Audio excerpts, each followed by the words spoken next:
Tonight, Denmark gets an Australian Queen and an emotional king, as Denmark shows that yes, monarchies do matter in the right hands. Plus, Foreign Minister Penny Wong finally does fly to Israel, but dodges the sites where Jews were massacred. But we'll have Bolt Report commentator Michael Kroger joining us from one of those sites to tell us why she should be there as well. And yet another ABC staffer accuses the national broadcaster of racism and quits. Also tonight, China's ambassador threatens Australia, the arrogant bully, but the Albanese government once again says nothing. And believe it or not, a new government plan to stop men getting pregnant. Transgender politics in the US is even crazier than you thought. And I might talk about another death threat. But first, a victory today in the federal court. A small victory, but still it is a victory against the woke race politics that is threatening our economic future. Now, this woke race politics is financed in part, in this case, by the Albanese government to stop massive gas projects offshore. Now, one of the early decisions of this government was to restore funding, nearly $10 million to activist lawyers, the Environmental Defenders Office, as well as the Environmental Justice Australia. Now, the Liberals had scrapped that funding a decade earlier. The Albanese government put it back. And what has this Environmental Defenders Office done with all that cash and with donations from some state governments too, and corporates and private people? It's worked on court bids to stop mega gas projects offshore worth more than $20 billion. Plus, of course, all the royalties that we'd get. Now, to make it even worse, it is doing that by promoting the most ludicrous Aboriginal superstitions. Or I should say, the promotion of some of the most extreme views supported by only a minority of Aborigines, which risks making some Aborigines seem like the most irrational people on the planet. Most unfair. This is hurting Australia, it's hurting taxpayers, hurting Aborigines themselves. Why is the Albanese government funding this? I'll give you two examples of what I'm talking about before I get on to today's victory. One, this Environmental Defenders Office last year tried to stop giant Woodside, the gas explorer, from seismic testing the new gas field on Western Australia's northwest Cape, actually nearly 200 kilometres out at sea. And the federal court actually agreed because Woodside had not consulted one woman, Raylene Cooper. Hadn't consulted quite enough. She identifies as Aboriginal, you see, as a traditional owner. Woodside had in fact talked to a lot of traditional owners, but apparently not talked to Raylene often enough. And that apparently mattered because this Raylene Cooper is against this seismic testing because she claims it would hurt Aboriginal songlines involving whales. And apparently the whales have been telling her all about it. What is going on here? What is happening? We've got animals, plants that are telling us there's a major issue going. Animals are telling us there's a problem.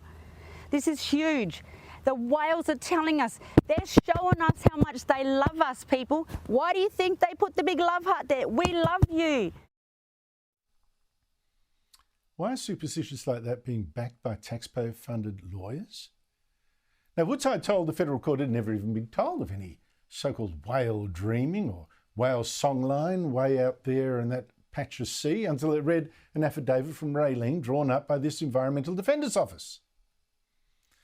Now, as it turns out, Woodside luckily got a fresh approval for the seismic testing after another meeting with Cooper. She stormed out and eventually went ahead at who knows what extra cost after a 2-month delay. But to the second example, the one that today earned this Environmental Defenders Office a well-deserved smack. You see, this office last year also persuaded the federal court to halt yet another gas project far out at sea. Honestly, our reputation overseas must stink. This time it was because, get this, Aborigines might be buried deep underwater. In fact, the crocodile man in the sea might get upset. Now, Sanders was just hours away from laying a pipe from this Barossa gas field, 140 kilometres from the Tiwi Islands, to Darwin, when Justice Natalie Charlesworth told her to stop, despite what she admitted would be the significant financial impact to the project. That's because Santos this time hadn't included Simon Mukara among the traditional owners it had consulted. And Mukara claimed laying the pipe on the seabed that would hurt his culture, as he said through his lawyers, instructed by these Environmental Defenders Office. People lived on that land under the sea, and there are burial grounds and other important things from our ancestors there. Even though it's been a long time and it's under the water, it's always our heritage, and it's all part of our beliefs.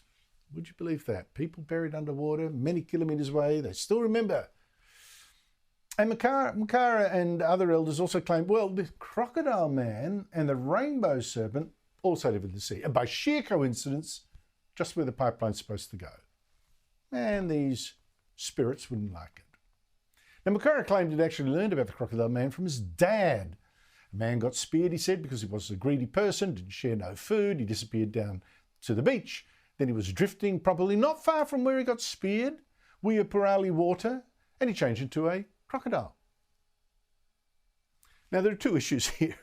First, do many Tiwi Islanders seriously believe in Crocodile Man? I mean, given that 81% of them are actually Christians, according to the census. Other islands, in fact, said, well, look, Makara's got the Crocodile Man story all wrong. Crocodile Man actually lived much closer to the island, nowhere near the planned pipeline. As for the rainbow serpent, she lived in a lake. But second, why does any of this matter? I mean, be real. Do you seriously think a gas pipe way out at sea is going to upset a crocodile man? Is that what we believe now? I mean, have we really lost all reason? A court costing Santos losses of $1 million a day because of a superstition like that? I mean, but victory today. Here's the good news. The same judge, Natalie Charlesworth, said, well, actually, there was a lot of disagreement among Tiwi Islanders about all this sea country stuff and the myths. In fact, she said Makara seemed to be expressing a personal belief, not any cultural belief held by many Tiwi Islanders. Beware of oral traditions. And this cultural map given to her by Makara's lawyers showing the supposed damage this pipeline would do, well, she said, I've drawn conclusions about the lack of integrity in some aspects of the cultural mapping exercise, which undermine my confidence in the whole of it. And so Santos can now finally go ahead.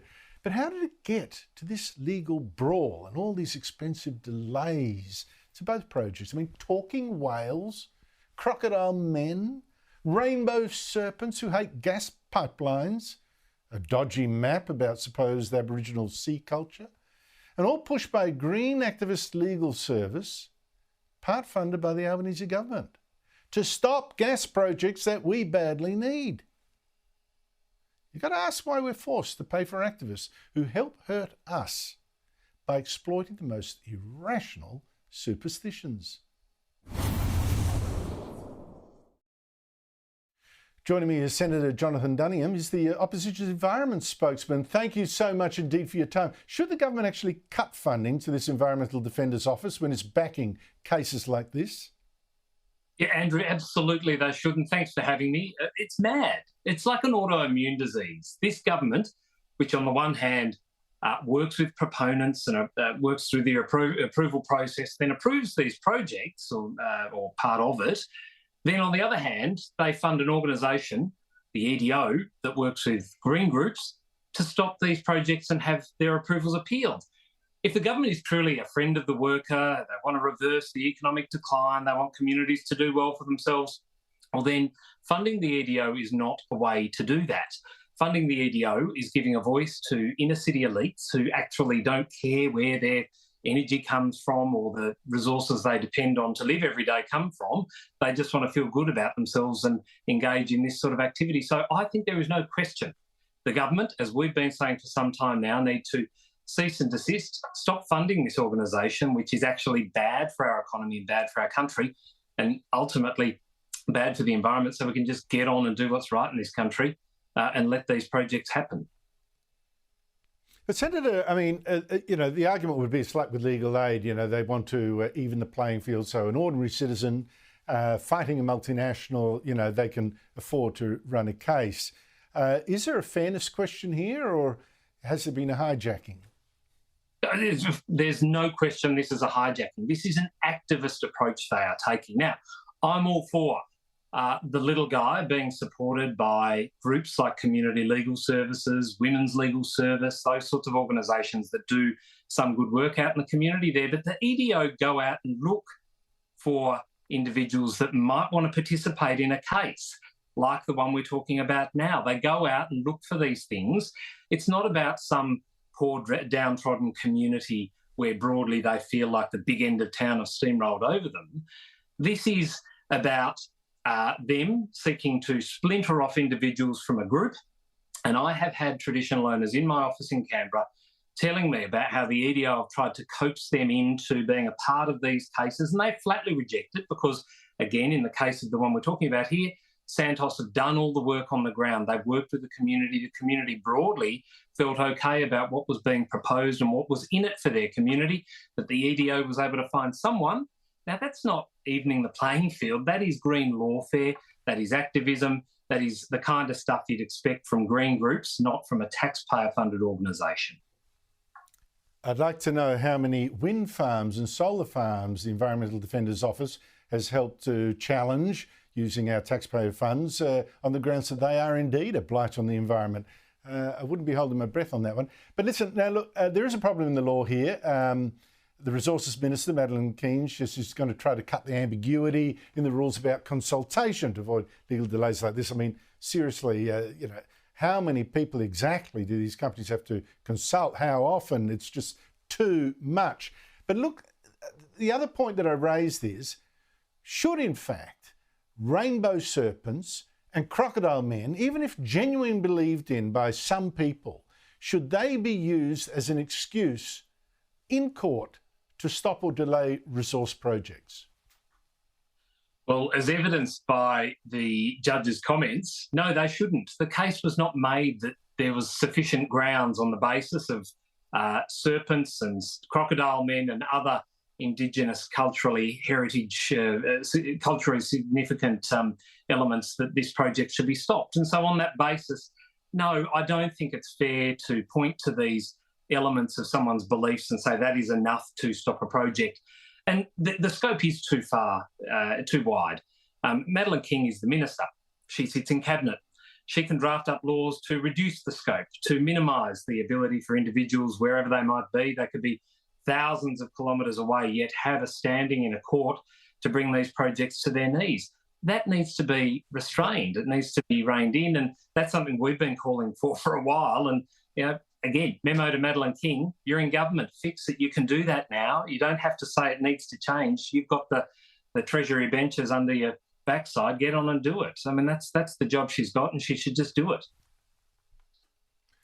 Just quickly before I go, I want to ask you about something. The Albanese government wants to make 90% of the cars we buy in 6 years from now, 90% of them electric cars. Meanwhile, Hertz, the rental car company, says it wants to sell 20,000 of its electric vehicles in its US fleet and buy more petrol cars instead. It says customers don't like electric cars as much as it thought they would. They cost too much to repair. They lose value too fast, presumably because of the high cost of the batteries. What do you conclude from that? Well, look, let's remember that the carbon footprint of, say, a Toyota Prius, small car, is much larger than the carbon footprint of a Ford F-150 pickup truck, much larger car over the entire life of the vehicle from construction to its destruction.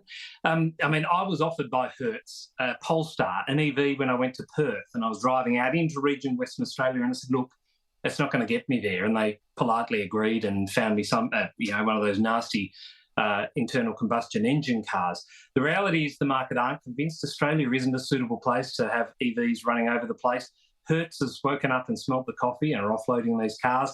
Foisting a target on Australian people that doesn't work for a country like ours is one they should probably abandon and not factor into their emissions reductions targets. Too true. Too true. Senator Jonathan Duniam, thank you so much indeed for your time. Really appreciate that. Early this morning, Melbourne time, the Australian-born Mary Donaldson became Queen of Denmark as her husband Frederick replaced his mother to become King Frederick X. They sealed it with a kiss in front of a crowd estimated 100,000. The King got quite emotional, wiped away a tear, and he promised Danes to do what kings should do: unite. At blive en samlende konge af i morgen.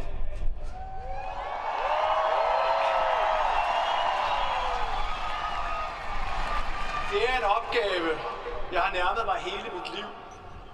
Det er et ansvar, jeg tager på mig med respekt, stolthed og stor glæde.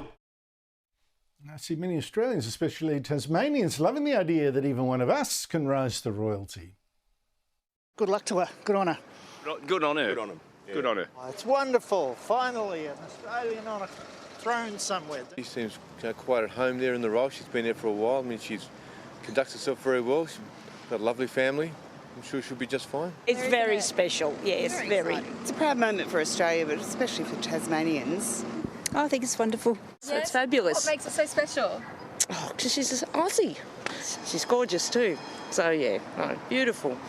Yeah, no, it's wonderful news. Yeah, she's a lovely person, so I'm happy for them both, yeah.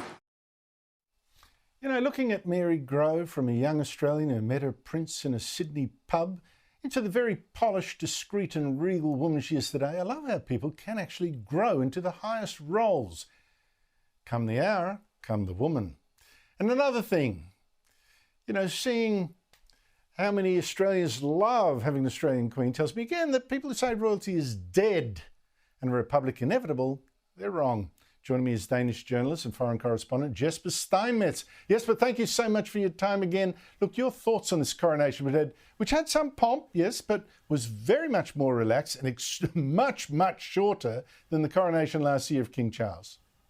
Well, yes, thank God it was shorter. I would say I do think that Danes found it full of pomp and circumstances.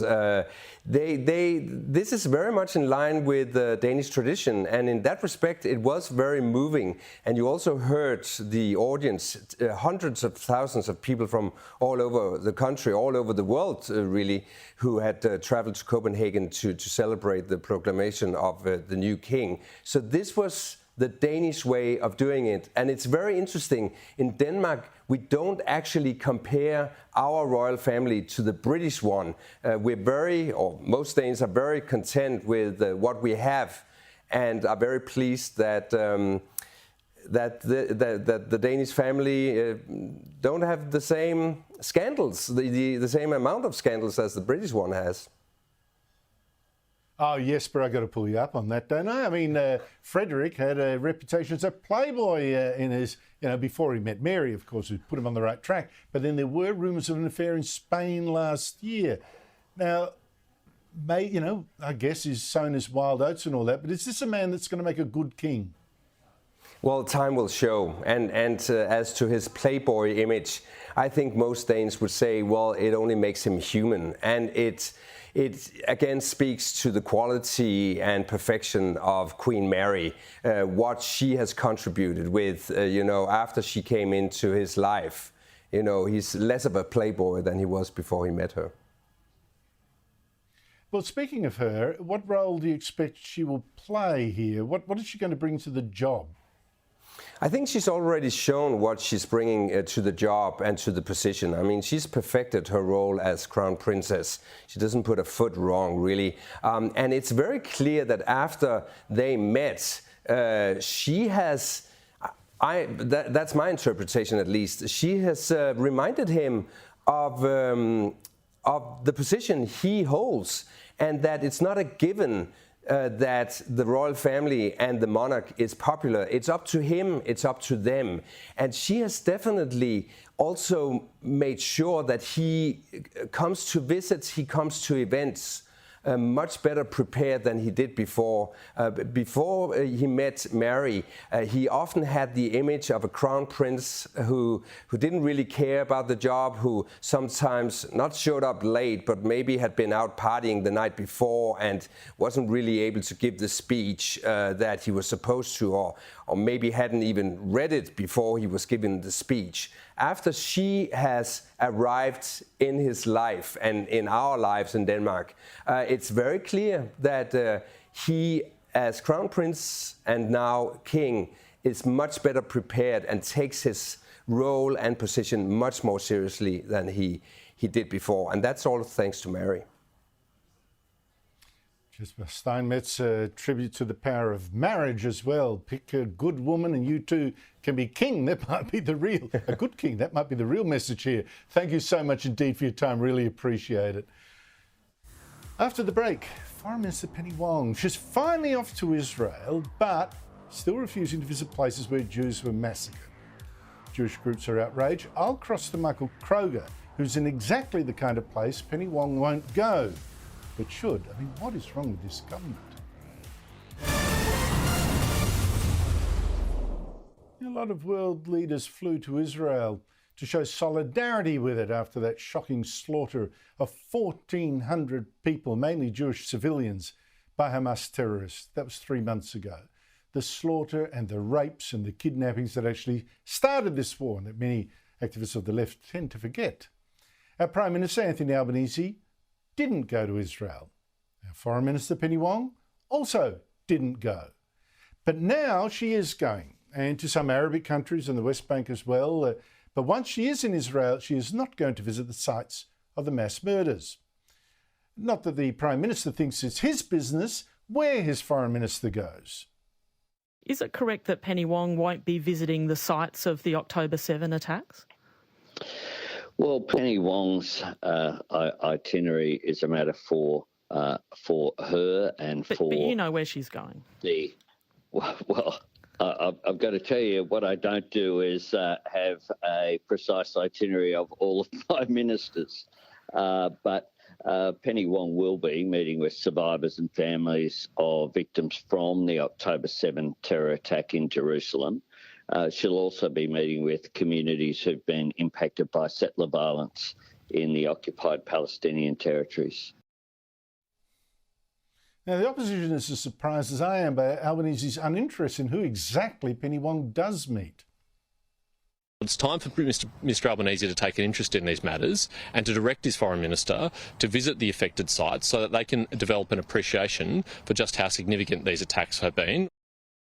Well, someone who has just minutes ago visited one of the massacre sites that Wong won't is Michael Kroger, as you know, a weekly commentator here on the Bolt Report and a former president of the Victorian Liberals. Michael, thank you so much for joining us. Where are you in Israel and what have you seen? Andrew, I'm at Kfar Aza, which is one of the kibbutzim where the massacre took place by the Palestinian savages on October 7. We're about a third of the way down Gaza on the side of Israeli border, obviously, but there's destruction here everywhere. And to think that on that day, the Palestinians came across the border and just killed, butchered and mutilated innocent Israeli men, women and children. About 10 minutes down the road is the music festival site, which I've just visited. And it's a terribly mournful sight, Andrew. Flags and commemorations, family members down there. You can hear a bomb going off in the background. The Israelis are working further to get Hamas out of Khan Yunis. So that's what's happening there, Andrew. Now, Michael, Penny Wong isn't going to be seeing the place that you're at, the kibbutz that you're at, any other kibbutzes that were attacked. She's not going to do that. She says she's going to talk to people who suffered there, the family of victims, etc. But should she actually go to these sites? What would she learn? Well, of course she should. She'd learn how close these settlements are to Gaza. We're about 2 to 3 kilometres from the Gaza border. She'd understand how close so many Israelis, Jewish citizens are to an organisation that wants to kill and destroy them, which they have just 3 months ago, Andrew. She'd learn about the grief that's happened here in this part of southern Israel. And she might also be reminded, Andrew, that Labor's greatest ever Prime Minister, Bob Hawke, in 1973, after the Yom Kippur War, was the first non-Israeli to visit the Golan Heights. And this is before he went into Parliament, obviously. And perhaps more importantly, Andrew, she'd learn what Bob Hawke said in 1971, which was, if the bell tolls for Israel, it will toll for all mankind. Well, there are some great Jewish writers who said that as World War II started to loom, Joseph Roth, Morris Samuel, sure. They did that. And I think it's true then, it's true now. Yep. Go ahead. No, I was just going to say Hawke said that after his first visit here to Israel in 1971, and later on in his life, obviously, he felt more, he was concerned about the lack of progress for a Palestinian state. But Hawke understood Israel. Hawke was a friend of Israel. This is not the Labor Party of Bob Hawke. And for Penny Wong not to visit down here, I understand she's not even going to see the IDF video of the famous 47-minute video, which you've seen, which is taken from the head cameras of Hamas terrorists. She's not even going to see that, I gather. And if she doesn't see that, what's the point of her even coming? Well, I think it's incredible the way this government's tiptoed, trying to play neutral in a war between democratic Israel on one side, terrorist Hamas on the other. Oh, no, you know, I mean, it's terrible. And Hamas put out a congratulatory video about its approach. I mean, that tells you everything. Now, it's weird, isn't it, that Anthony Albanese says that Penny Wong's itinerary in Israel is not his business. I mean, what do you make of that? Well, that's just appalling. I mean, Albo is not a friend of Israel. He, of course, knows where she's going. He knows she's not going down here to Gaza. He knows that. He's a socialist left leader who is not a friend of Israel. Neither is Wong a friend of Israel. And Jewish people in Australia should understand that. These people are not your friends. They are not our friends. And to be neutral on a war between Israel and these extremist Palestinian elements, that's bizarre, Andrew. We should not be neutral. Dutton is not neutral on this. Nor would Andrew Peacock have been, the great foreign minister, nor Alexander Downer, and certainly not John Howard. You think John Howard would be neutral on this issue? Of course not. There should be no neutrality. But Wong and Albanese are clearly intimidated by some of these extremist demonstrations, which have as at their underbelly this sort of neo-Nazism of sort of trying to push Israel back into the Mediterranean Sea. I mean, this is sick stuff. If you don't have moral clarity on Israel, on this issue on Israel, then that says everything about you. And if Penny Wong is not coming down here to these areas and learning and seeing for herself what's happened, then that is a shocking embarrassment for Australia and a blight on her and the Albanese government, Andrew. Well, if their excuse is they don't want to inflame community tensions here, I tell you it's failing. You mentioned some of the protests here. We've had more of that anti-Jewish hate this war has unleashed. That's making many Jews feel unsafe. You had Melbourne's Beth Weitzman Jewish Community Centre being attacked again. You've had protests in Canberra today abusing Israeli diplomats over there. Have a look. You, Israeli diplomats, you murderers, you will not be welcome here.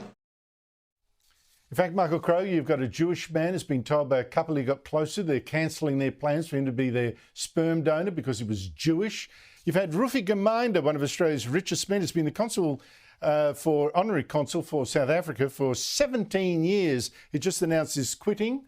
He's resigning in protest because South Africa is taking Israel to the International Criminal Court of Justice, accusing it of genocide. It's also hosted an official from Hamas since the slaughter. I mean, what do the Jews in Israel make of all this? Well, Andrew, Israel will never be the same. There's this view in Israel over the years that, hey, it's just one rocket, one bomb, one stabbing, one knifing. They have a word. They have a word for it here, which describes the fact that hey, you shrug your shoulders. It's just one issue. But the truth of the matter is, Andrew, that Israel will not stop. They cannot stop. Israel has been changed forever.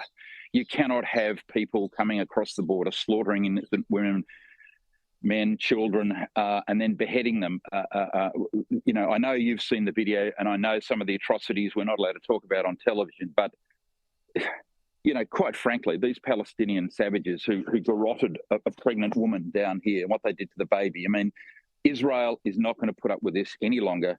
Netanyahu, we all know his problems and issues. The Israeli people are absolutely resolute. They are going to defeat Hamas in Gaza. They are going to capture or kill Sinwar and Deif and put an end to it. Everyone's then going to work towards a Palestinian state where presumably the Palestinian Authority is going to have a very strong leadership position, although bus. Their leader is 7 years older than Joe Biden. And you're going to find a lot of the more moderate Arab states helping to build a lasting peace in the Middle East. The great irony that the press don't report, Andrew. Well, the big question mark in all that, Michael, is whether the West will give Israel the time it needs to achieve all that. And it's looking ugly on that front. But let us see. Let us see. Michael Kroger, great to hear from you. We'll talk to you again later this week because I think this is a really important history lesson. Australians, particularly some radical Aboriginal activists, need to learn about Israel. And I want to talk to you about that later. Look after yourself. Thank you. After the break, China's ambassador has the hide to threaten Australia. And our government says nothing. It's incredible. Plus, our promised tax cuts. Why won't the Prime Minister say, yes, you will get them in full? Some amazing graphics on that rip-off after this. Before the break, I talked with Michael Kroger about how weak the Albanese government been in reacting to the Hamas terrorists. Well, here's another sign of weakness because there's a growing pattern here, isn't there? A really worrying one. China has just threatened us again, very directly. Just before Saturday's election in Taiwan, a democracy that China says it should take over, a China ambassador to Australia, he warned us not to encourage Taiwan to think it's independent or else. He said if Australia is tied to the chariot of Taiwan separatist forces, the Australian people would be pushed over the edge of an abyss. Now, what other country threatens us like that? It's so juvenile. And listen to these thugs now. For many months, China's been trying to intimidate the Taiwanese, threatening war, sending fighter jets into airspace controlled by Taiwan as if they're really going to attack this time. But the Taiwanese on Saturday still voted for a new president who was the most anti-communist China of the three candidates. China's foreign minister was furious, and again with these bully boy threats. Taiwan has never been a country. Anyone on the island of Taiwan who wants to pursue Taiwan independence or split China's territory will be severely punished by history and law. And what is the Albanese government's response to the communist dictatorship's threats to us here and to the Taiwanese? To this outrageous bullying? Nothing. Silence. Joining me is the panel, Federal Liberal MP Garth Hamilton and Steve Chavura, Senior Lecturer in History at Campion College and co-author of The Forgotten Menzies. Now, Steve, start with you. China threatens us, no response from this government, smart politics or weak? Well, it's both, because there's nothing stopping Albanese from even the mildest rebuke and reminding China that we are actually a sovereign state and we can relate to other other regions the way that we want. But also, he's probably got in the back of his mind the fact that China cancelled all our wine trades back in COVID when Scott Morrison demanded an apology for China's caginess and secrecy around that, demanded an investigation. So there's that going on as well. But Labor will always be weaker when it comes to China because they're divided on the AUKUS alliance. And as long as Labor has a close arrangement with the Greens, they will always have trouble being as close to America as the Liberal Party and the Liberal coalition would like us to be. So Labor's always going to be weak when it comes to China. Garth, what do you make of this, Garth Hamilton? Look, I think China's made its assessment of our Prime Minister. They see him as someone that they can bully around and who won't speak back to them. So you were right, there is a pattern of behaviour we're seeing, and I think we can expect it to continue. I would add to this the injuries caused to our naval divers not that long ago, that our Prime Minister did everything he could to shirk any responsibility for having to speak up and defend on their behalf. So look, I think this will continue. Sadly, China's not going to change their path, and clearly Mr Albanese is not going to change his. Now, Garth, let me stay with you for a second. Tax cuts. The Albanese government now says, yes, it's going to deliver the promised stage 3 tax cuts that are due in July. Those cuts include creating a single tax rate of 30% for all earners between $45,000 and $200,000. So You know, it's not just the rich that are benefiting from them, but the government still won't specifically say if it will also pass on the tax cuts it promised for anyone earning more than $200,000. Should it? Oh, look, of course it should. These are tax cuts that I support. This is about flattening out our tax system. And quite bizarre to suggest that you're going to have a flat system below one level and then a completely different system above that. They really haven't thought this through. But look, this is just a distraction. Mr Albanese is doing everything he can to pull out of this. He doesn't want to deliver these tax cuts. And despite his forced yes that he's given, that he will hold through to this, I don't trust him on this, and I don't think most Australians do. This is not his bread and butter. This is not what he wants to do. This is a high spending government, and they want those high taxes to keep that going. That's what's at play here. Well, speaking of that, Steve, for families where both parents are on $80,000, the tax cuts will mean a total saving of $1,750. But that doesn't even make up for the bracket creep caused by inflation since the last tax cut. You're actually paying much more in tax because your wages keep getting pushed up, and the tax and to other tax brackets. And the top 1% of taxpayers, they're now paying such a bigger and bigger share of the total tax cut. I mean, just look at how much more of the burden they're carrying, despite all the screams that the rich don't pay their fair share.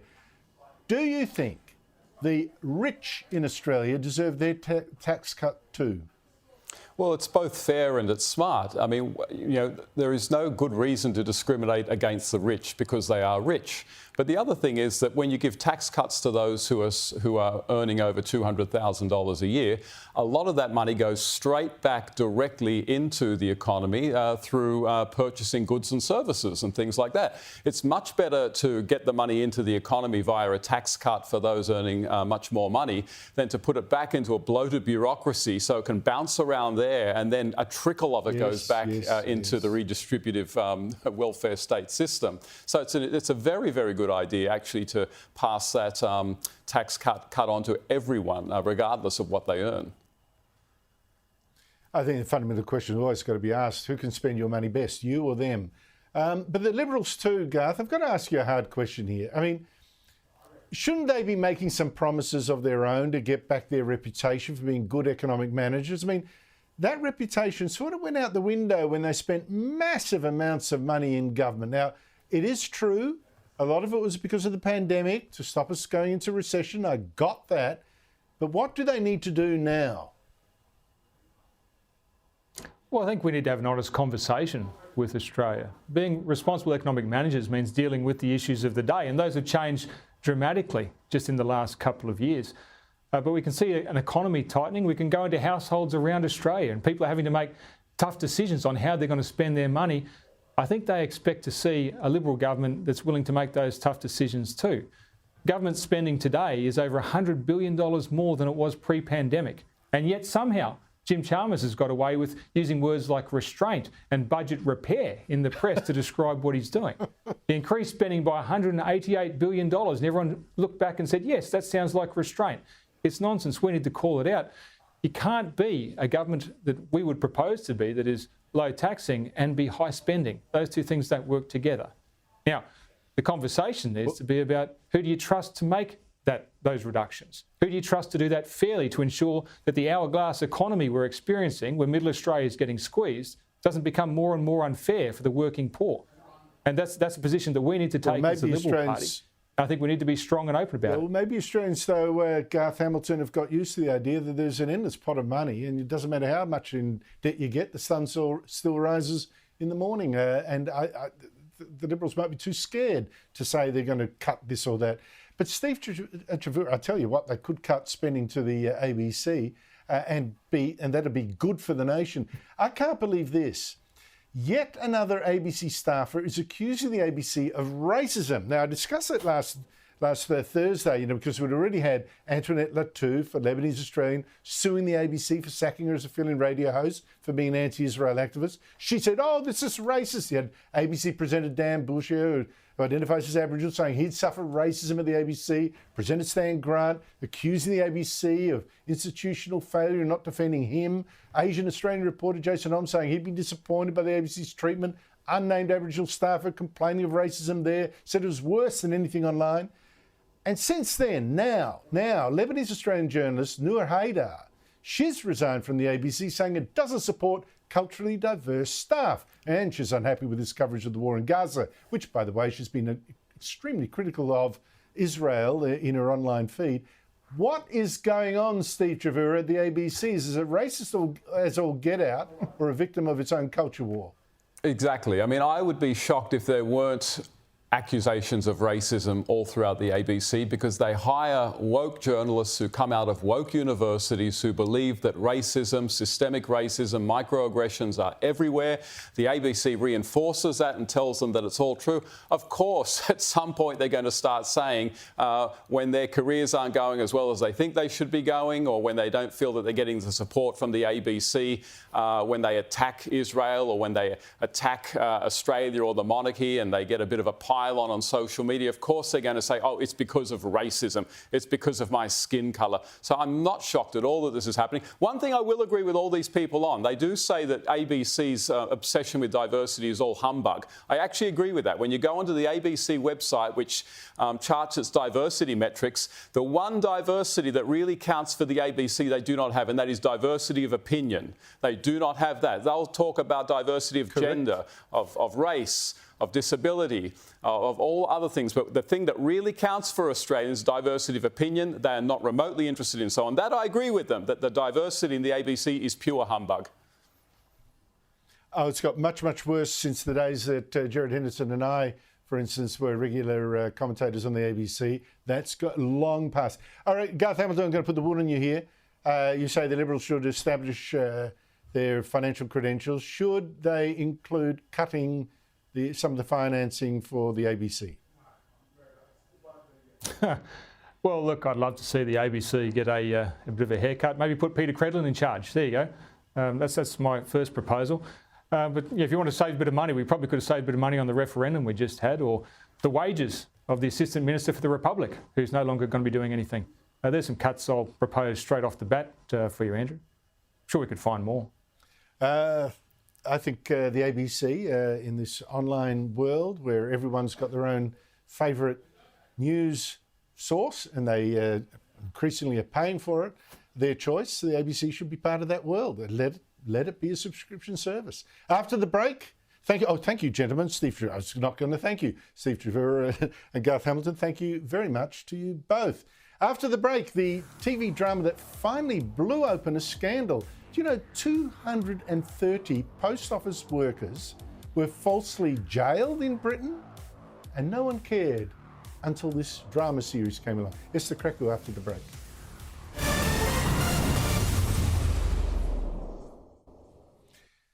For years, the scandal stayed hidden, ignored.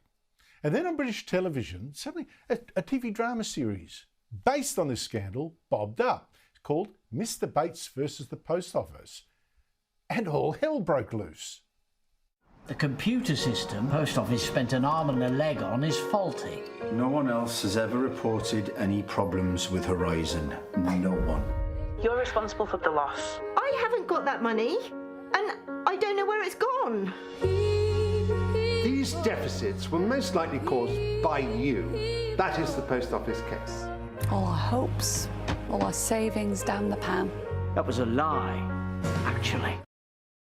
Think of our robo-debt, except much, much, much worse. Britain's Post Office got a new accounting system. It was flawed. It made it seem like postmasters and other staff were stealing money. More than 900 people were charged and around 230 of them sent to jail. And that Mr. Bates is a real life figure, tried for years to warn about this, didn't get anywhere. All of those people, those 230 that went to jail, innocent. Joining me is writer, broadcaster and author Esther Kreku. Esther, this is just the most incredible story, but perhaps the most scandalous part of it was that it took a TV series to finally turn this into a national scandal, and suddenly the papers are full of it and people are resigning. Well, yes, it's incredibly ironic. It took a TV series to highlight the greatest miscarriage of justice in British history. I mean, this scandal went on from 1999 to 2015. And in that time period, you know, the Post Office kept denying that there was anything wrong with the Horizon software that was provided to them by Fujitsu, who've since won hundreds of millions of pounds in public service contracts as well. But I think the biggest scandal here is the fact that there are still hundreds of people that have been falsely convicted that are still waiting to be exonerated. I mean, the Post Office settled this case for just under £60 million in 2019. And as of now, 2024, there are still hundreds of people that are waiting to be compensated, to be exonerated. Actually, many people can't be compensated because they've yet to be exonerated.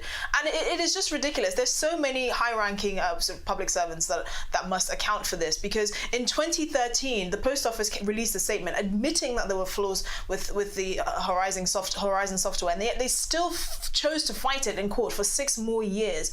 I mean, the fact that it's taken a TV series for the public to become aware of this is ridiculous. There's so many people that need to resign, Sir Ed Davey being one of them, who is very quick to call for everyone else's resignation, but suddenly doesn't think that he should resign over literally the biggest miscarriage of justice in British history. 230 people falsely accused and sent to jail. It's just staggering. Oh my God! I mean, over 900 people were found guilty of this, and 4 people committed suicide. It really just devastated so many people's lives. Yeah, but didn't the Post Office think how incredible it is that we're hiring so many crooks? Well, the thing is, one of the arguments is that it was kind of confirming a bias within the institution as well. There were many people within the Post Office that thought that they were being, the Post Office was being cheated of money anyway. So when these discrepancies started to come up, it just confirmed a lot of people's suspicions. So they weren't really willing to even hear the argument that the software might be faulty. Now, Esther, I wonder whether we've reached peak woke where everyone starts to say, come on, wake up now, because the Biden administration in the US has just agreed to fund a program to stop boys getting pregnant. It says, well, this is money for a teen pregnancy prevention program for transgender boys, because, data suggests that transgender boys who are female at birth may be less likely to use condoms when having sex with people who have penises. Note that they don't call them boys, these people with penises, they're just people with penises, coincidence. And they say these transgender boys are at least as likely as cisgender girls to be pregnant. What do you make of all this? I mean, it's ludicrous, of course, but it's one of those things that you've come to expect from the Biden administration, to spend public money on effectively validating the delusions of people. I find it very strange that they have to reiterate that transgender boys, for some reason, may feel less inclined to use condoms. I mean, really, if you have a transgender son who's also pregnant, your issues are far greater than their preferences for using a condom. Well, I don't know where this is going, but how come this is not laughed out of court? They actually have this, and with that language too. I mean, oh dear God, Esther, do you think this is the year when we wind back the woke culture? Give me some hope here. I mean, we can only hope, because the thing is, the Biden administration has gone full steam ahead with effectively validating these sorts of delusions and actually weaponizing this sort of language. Everyone knows what they're talking about when they're referring to transgender boys getting pregnant. It's female teenage pregnancy, right? Because they're the only people that can get pregnant. But because the Biden administration cannot relent and has to pretend like we don't know what is going on, they then have to chuck federal dollars at this sort of madness to make it look like it has any sort of legitimacy. But that's how it works, because then you create an industry, of course. You get people reliant on the dollars to keep the whole thing going, and on and on and on it goes. I mean, this is exactly the problem. You're creating an industry. As soon as government gets involved, money gets involved, people have an incentive to keep the whole fraud going. But Esther, I just hope that you haven't got us banned from YouTube by using words like girls and boys, but we'll have to go through this, maybe edit it before we put it online. I don't know. Thank you so much for your time. I got to say, I hear a lot of people, sensitive souls in the ABC, they're so mean to me, they're so mean to me. I don't actually tell you about the threats. I will tonight, just as a little corrective to these little petals over there. From a gentle reader, upset apparently about my column in the papers today about Woolworths not marking Australia, banning Australia Day products. he has an objection. Paul P, I won't give his full name. I'm going to effing kill you. This is your final warning to resign and stop spewing fake news. Resign immediately for your own safety. The police and courts won't protect you. I get a few of these. Most of them are actually, they're just losers sitting there in their underwear in their mum's house on the couch. But you never know, do you? I mean, one guy actually got jailed for another threat he sent me. But seriously, guys, please, you're not going to stop me. You're not going to stop me, losers. That's it from me. Coming up next, Sharry Markson. She's back.